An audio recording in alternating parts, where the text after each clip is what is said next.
In hindsight, she should have just stayed home. It was a fact that was only recently rearing its ugly head in her mind. The idea that she could have stayed within her home, in safety, was alien to her, as she hadn't been thinking when she accepted the babysitting job for the night. The thought of babysitting had crossed her mind before, but she never had actually thought about it before the call from the Sanders that very morning. Of course, at first, she was hesitant about saying yes, but she realized that she needed the money, and she felt bad that their usual sitter had canceled on them, citing some sickness that was certainly making her throat a pot of vomit. And so, she had said yes to the request. But the thought of babysitting wasn't responsible for bringing regret to her mind. The cold night was, though, and it brought goosebumps to her skin. She regretted the fact that she hadn't brought a coat to wear. She had always remembered to wear the coat on any other nights on her way to friends' houses, but that night, she had foolishly forgotten to wear it, possibly in her haste to get moving to get there on time. It was cold, really cold, and it felt like ice to her skin. She shivered as the December wind blew her light blonde hair in waves. She knew that it was dangerous to walk alone at night, but she was sure there were no monsters waiting in the dark. That was just fiction after all. Stupid ghost stories adults used to tell their children to spook them into acting right. It was dark, and stars began to paint the night sky like a canvas. The street lamps weren't helpful, casting the sidewalk an eerie orange tone. It also didn't help her vision that the street lamps only dimly illuminated the empty streets. The road was devoid of any passing cars, and it was the silence that followed her that brought her imagination out into the open. The world was silent, save for the distant chatter of crickets.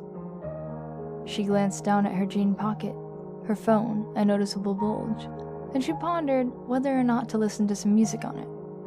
No, I shouldn't. Gotta save the battery. In hindsight, she should have listened to her music.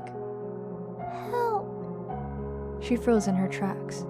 It had been just a whisper, a hushed whine, but she heard the begging in its message.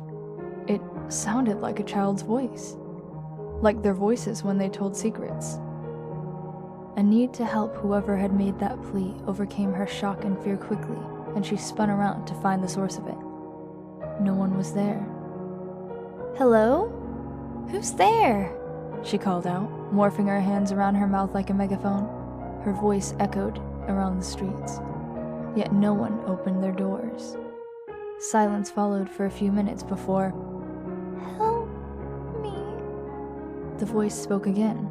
This time she could tell where it was coming from. Following the sound, she located a storm drain. Quickly making her way over to the drain, Elizabeth kneeled next to it.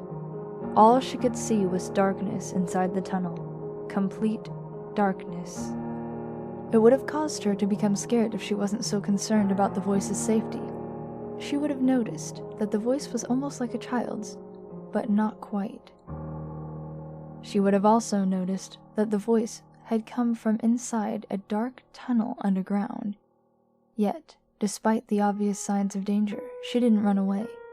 She had to help whoever was trapped or hurt inside the tunnel, the child who was certainly harmed or injured within that storm drain.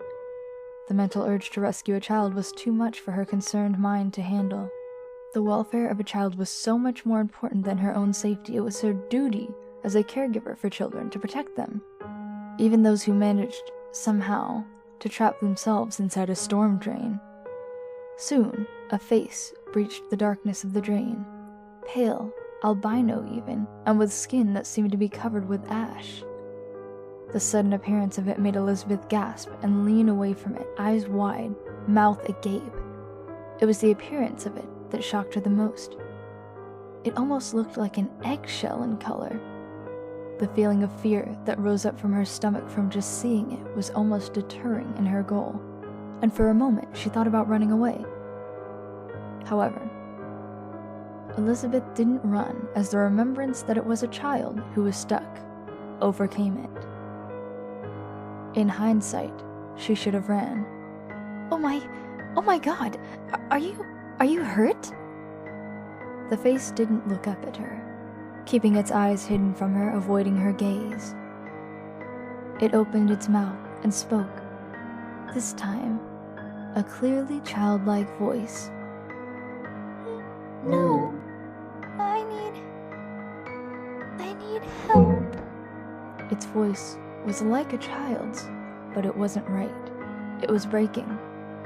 A sudden outburst of depth broke through its higher pitch.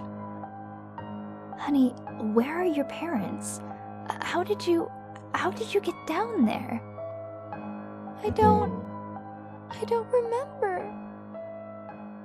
Okay, Elizabeth quietly said, leaning closer to the drain. One hand holding onto the curb, the other was being lowered down into the drain.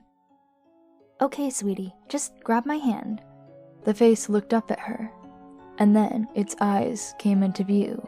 Dark eyes, eyes that were pitch black, no pupils and no irises, stared up at her. They didn't blink. She screamed, shrill and loud, her shriek echoing into the night. Still, no one opened their doors. She fell backwards and desperately began to crawl away from it. She stared in horror at the thing as its face formed a smile. Thousands of sharp needle-like teeth greeted her. She was still screaming as multiple thick tentacles, as black as night, shot out of the darkness from the drain, grabbing her arms and legs. They got her in their demonic grip, and she struggled to free herself. They just tightened around her. She felt true fear, and suddenly a warm, wet sensation began to leak from one of her pant legs. You know, It spoke, its voice now a deep, horrible growl. Elizabeth began to cry, and she kept on screaming as it dragged her closer to the drain. Elizabeth looked at it in horror as she felt pain began to radiate through her body, bones shattering as the tentacles squeezed her like a python, taking her breath away. And as she was being pulled into the demon's mouth, which was unhinged to an impossible size, its teeth digging into her skin, showering the drain and the street and the curb with blood, she saw nothing but darkness within its mouth. Soon, she would stop screaming. In hindsight, she really should have just stayed home.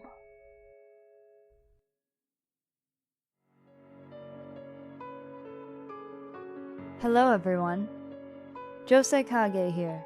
Thank you very much for watching my video. If you liked it, feel free to give it a thumbs up and subscribe for more spooks. Also, if there is a creepypasta or other story that you would like me to read, you can go ahead and send your recommendations to my email, which is in the description below. Keep watching, if you dare.